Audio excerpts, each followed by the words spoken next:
So hi hello ನಮಸ್ಕಾರ ರೀ ಎಲ್ಲ ದೊಡ್ಡ ಮಂದಿಗೆ. ಇಷ್ಟು ರೆಡಿಯಾಗಿ ಎಲ್ಲಿ ಹೋಲತ್ತೀನಿ ಅಂದ್ಕೊಂಡಿರಿ.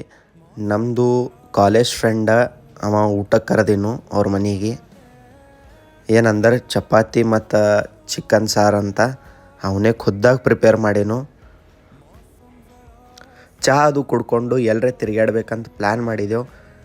ನೋಡ್ರೆ ಹೆವಿ ಮಳೆ.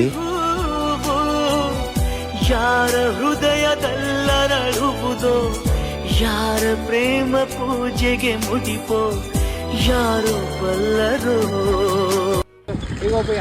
ಇಲ್ಲೇ ಹಣ ಬ್ಯಾಗ್ನಾಗ ಕೊಂಡಿರ್ತೀನಿ 5 ನಿಮಿಷದಾಗ ಮನೆಗೆ ಬಿಡೋಟ. ವಾಪಸ್ ಮನೆಗೆ ಬಂದು ಮತ್ತೇನ್ರ ತಿನ್ಬೇಕಂತ ಅನ್ನಿಸ್ತು. ಅದ್ರ ಸಲಕ್ಕೆ ಪಿಝಾ ಆರ್ಡರ್ ಮಾಡಿದ. ಅಂಥ ಮಳೆಯಾಗ ಹೋಗಿ ಪಿಝಾ ತಂದು ತಿಂದು ಮುಗ್ಕೊಂಡೆ. ಇಷ್ಟ ಇವತ್ತಿನ ವ್ಲಾಗ. Thank you.